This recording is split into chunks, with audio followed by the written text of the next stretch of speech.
नमस्कार साथियों, ज्ञान स्थली गुरुकुल के चैनल पर आपका बहुत बहुत स्वागत है। साथियों, आज की हमारी करंट अफेयर 26 जनवरी की मात्र एक दिन की हमने करंट अफेयर्स बनाई है। 26 जनवरी से जितने भी करंट अफेयर्स के क्वेश्चन आते हैं, पूरे भारतवर्ष में जितनी भी प्रतियोगिता परीक्षा कराई जाती हैं, ज़्यादातर हर एक प्रतियोगी परीक्षा में यहाँ से प्रश्न पूछे जाते हैं। 26 जनवरी का इतना बड़ा टॉपिक होता है, इतने सारे पुरस्कार दिए जाते हैं, वो एक दिन की करंट अफेयर्स में कवर भी नहीं हो पाते। कई करंट अफेयर्स में इसको धीरे धीरे पूरा कराया जाता है। तो 5 दिन की करंट अफेयर्स ना लाने के बजाय केवल एक दिन की करंट अफेयर्स में इतना सारा मटेरियल आया है, उसके बाद भी बहुत सारी चीज़ छूट गई हैं जो आगे आपकी पूरी कराई जाएगी। तो देर ना करते हुए अपने टॉपिक की तरफ चलते हैं। वीरता, खेल और संस्कृति के क्षेत्र में पद्म एवं शौर्य सम्मान दिए गए हैं भारत सरकार द्वारा वर्ष 2025-26 में। आतंकवाद एवं नक्सलवाद से लोहा लेने वाले जाबाज जवानों, उत्कर्ष खिलाड़ियों और सांस्कृतिक विरासत के संरक्षकों को देश के सर्वोच्च नागरिक एवं वीरता पुरस्कारों से सम्मानित किया गया है। यह सम्मान राष्ट्र की सुरक्षा, खेल, गौरव और परंपराओं के संरक्षण के प्रति कृतज्ञता का प्रतीक है। सुरक्षा बलों का अदम्य साहस है। आतंकवादियों और नक्सलवादियों के विरुद्ध बहादुरी से लड़ने वाले 982 पुलिस कर्मियों को उनकी असाधारण वीरता के लिए सम्मानित किया गया है। थोड़ा सा यहाँ पर स्पष्ट नहीं दिखाई दे रहा। कीर्ति चक्र एवं शौर्य चक्र जैसे प्रतिष्ठित वीरता पुरस्कार प्रदान किए गए हैं। यह सम्मान उनके साहस, बलिदान और राष्ट्र के प्रति निष्ठा को दर्शाता है। खेल जगत के भी यहाँ सितारे रहे हैं जिन्हें पद्म से सम्मानित किया गया है। विजय अमृतराज भारत के महान टेनिस खिलाड़ी रहे हैं। अंतर्राष्ट्रीय स्तर पर भारत का नाम रोशन करने के लिए पद्म भूषण से इनको सम्मानित किया गया है। रोहित शर्मा T20 विश्व कप एवं चैंपियन ट्रॉफी विजेता भारतीय क्रिकेट टीम के ये कप्तान कर रहे हैं। उत्कृष्ट नेतृत्व और ऐतिहासिक उपलब्धियों के लिए इन्हें भी पद्म श्री से सम्मानित किया गया है। हरमनप्रीत कौर भारतीय महिला हॉकी टीम की कप्तान है। महिला खेलों में सशक्त नेतृत्व का इन्होंने प्रतीक माना जाता है। सविता पुनिया दिग्गज महिला हॉकी गोलकीपर, निर्णायक मुकाबलों में शानदार प्रदर्शन के लिए ये सम्मानित हैं।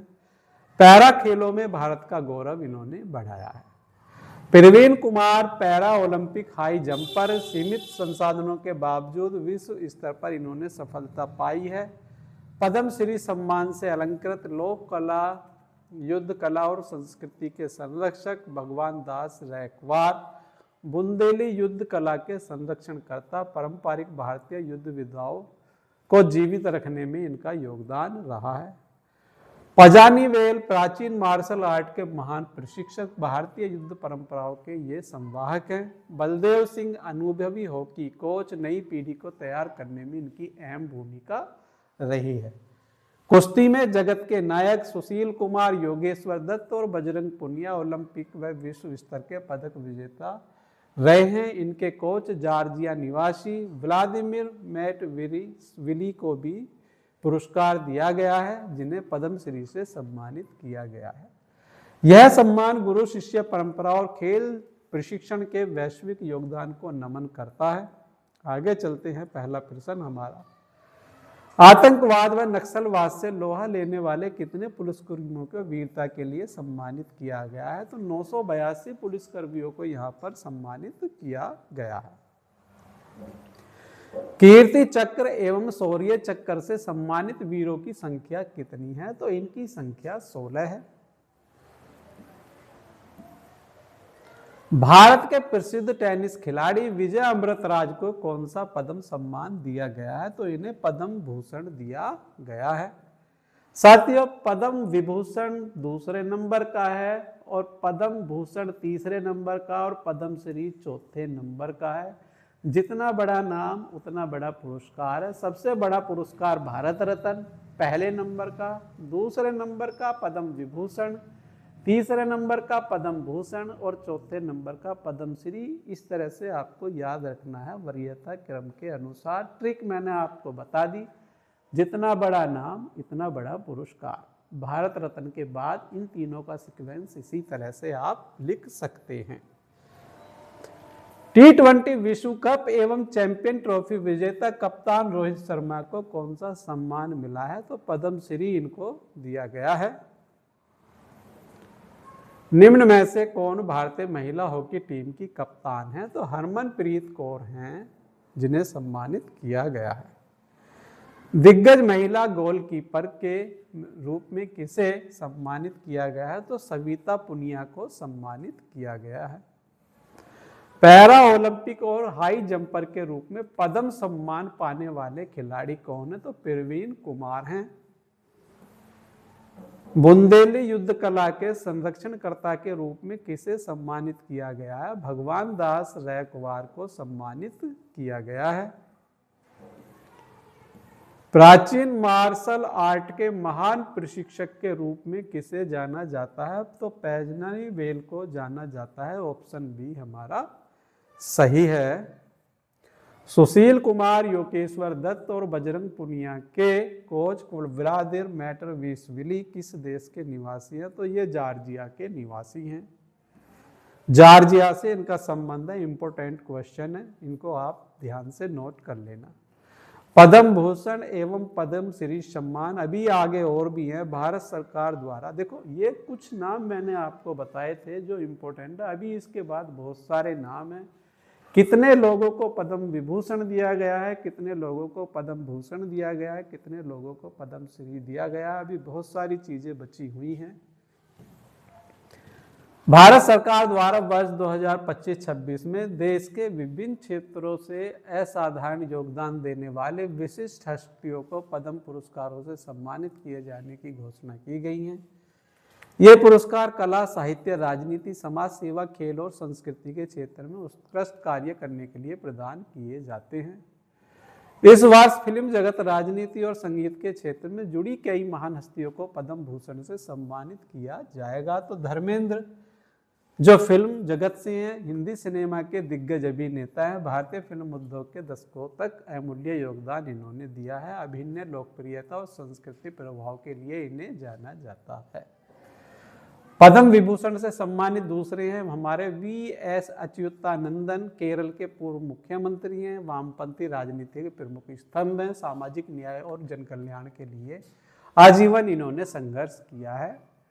शिबू सोरेन झारखंड के पूर्व मुख्यमंत्री हैं, आदिवासी समाज के अधिकारों के लिए संघर्षरत नेता हैं और झारखंड आंदोलन के प्रमुख चेहरे यह रहे हैं।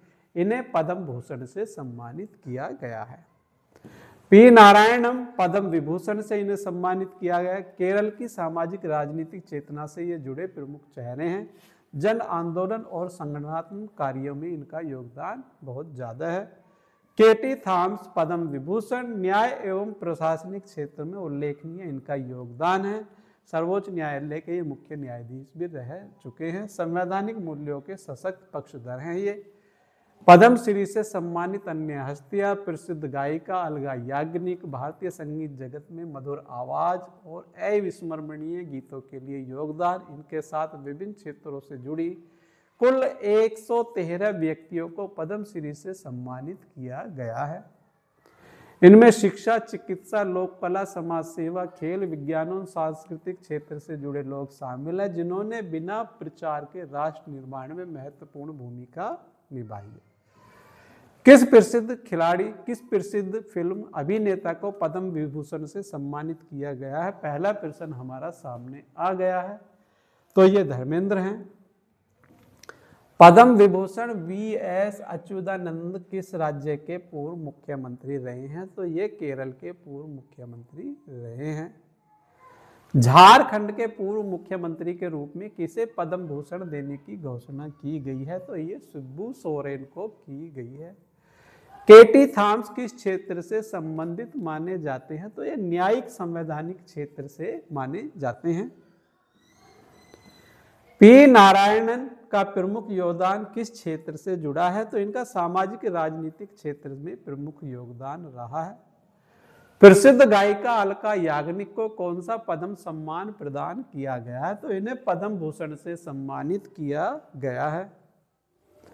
धर्मेंद्र को किस क्षेत्र में योगदान के लिए पद्म विभूषण दिया गया है? तो फिल्म और सिनेमा के क्षेत्र के लिए इन्हें यह पुरस्कार दिया गया है। कुल कितनी हस्तियों को पद्म विभूषण से सम्मानित किए जाने की घोषणा है? तो पद्म भूषण से जो सम्मानित किए गए हैं वो 13 हस्तियां हैं।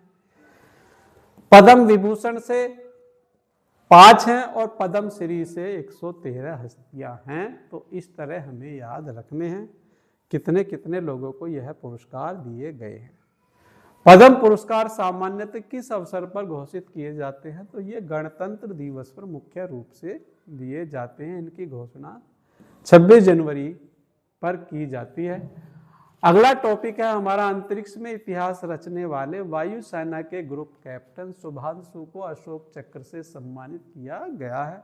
मोस्ट इंपोर्टेंट टॉपिक है, इसके बारे में सामान्य जानकारी पढ़ते हैं। भारत ने वर्ष 2025 में अंतरिक्ष विज्ञान के क्षेत्र में एक नया इतिहास रचा जब भारतीय वायुसेना के ग्रुप कैप्टन शुभांशु ने एक्सियम 4 मिशन के तहत राष्ट्रीय अंतरिक्ष स्टेशन ISS की यात्रा की। इस अभूतपूर्व उपलब्धि के लिए उन्हें देश के सर्वोच्च शांतिकालीन वीरता पुरस्कार अशोक चक्र से सम्मानित किया गया।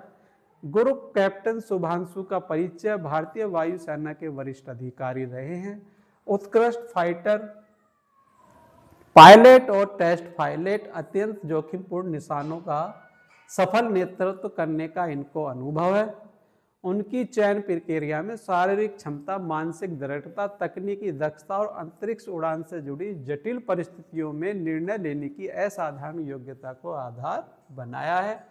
एक्सियम 4 मिशन 2025 ये एक अंतरराष्ट्रीय निजी मानव अंतरिक्ष मिशन था।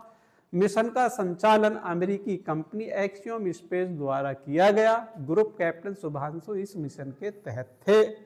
अंतरराष्ट्रीय अंतरिक्ष स्टेशन ISS तक पहुंचने वाले पहले भारतीय वायुसेना अधिकारी ये भारत की तरफ से बने हैं। इस मिशन के दौरान उन्होंने सूक्ष्म गुरुत्वाकर्षण में वैज्ञानिक प्रयोग, मानव शरीर पर अंतरिक्ष के प्रभावों का अध्ययन और भविष्य के मानव अंतरिक्ष अभियानों से जुड़े तकनीकी परीक्षण सफलतापूर्वक इन्होंने किए हैं। अशोक चक्र से सम्मान। अशोक चक्र भारत का सर्वोच्च शांतिकालीन वीरता पुरस्कार है। यह असाधारण साहस, निडरता और राष्ट्र हित में किए गए असाधारण कार्यों के लिए दिया जाता है। ग्रुप कैप्टन शुभांशु को यह सम्मान इसलिए प्रदान किया गया क्योंकि उन्होंने अत्यंत जोखिमपूर्ण अंतरिक्ष मिशन में भाग लिया, भारत की अंतरिक्ष क्षमता को वैश्विक स्तर पर प्रतिष्ठा दिलाई, भारतीय युवाओं को वैज्ञानिक तकनीकी और वायुसेना के प्रति प्रेरित किया। तो यहाँ से हमारा पहला प्रश्न हमारे सामने है, अंतरिक्ष में इतिहास रचने वाले वायुसेना के ग्रुप कैप्टन शुभांशु को कौन सा वीरता पुरस्कार दिया? तो अशोक चक्र से इन्हें सम्मानित किया गया है। ग्रुप कैप्टन शुभांशु वर्ष 2025 में किस मिशन के तहत अंतरराष्ट्रीय अंतरिक्ष स्टेशन पर गए? तो एक्सियम 4 मिशन के तहत ये मिशन पर गए थे। एक्सियम 4 मिशन के अंतर्गत ग्रुप कैप्टन शुभांशु किस अंतरिक्ष केंद्र पर पहुंचे? तो अंतरराष्ट्रीय अंतरिक्ष स्टेशन ISS पर ये पहुंचे हैं। अशोक चक्र पुरस्कार किस प्रकार की वीरता के लिए प्रदान किया जाता है? तो शांति काल में सर्वोच्च वीरता के लिए ये दिया जाता है। ग्रुप कैप्टन शुभांशु किस सशस्त्र बल से संबंधित है? ये भारतीय वायुसेना से इनका संबंध है। साथियों, इसी के साथ 26 जनवरी की हमारी करंट अफेयर्स पूरी हो गई है, लेकिन 26 जनवरी की करंट अफेयर्स में अभी भी बहुत सारी चीज़ें बची हुई हैं जिनको मैं धीरे धीरे आपको पूरी करा दूंगा। करंट अफेयर्स का यह टॉपिक आपको अच्छा लगा तो वीडियो को लाइक कीजिए, वीडियो को शेयर कीजिए, और यदि आपने हमारा चैनल सब्सक्राइब नहीं किया है तो चैनल को सब्सक्राइब कीजिए। इसी तरह की इंटरेस्टेड वीडियो आपको मिलती रहेंगी। तो मिलते हैं नई वीडियो के साथ, तब तक के लिए जय हिंद, जय भारत, धन्यवाद साथियों।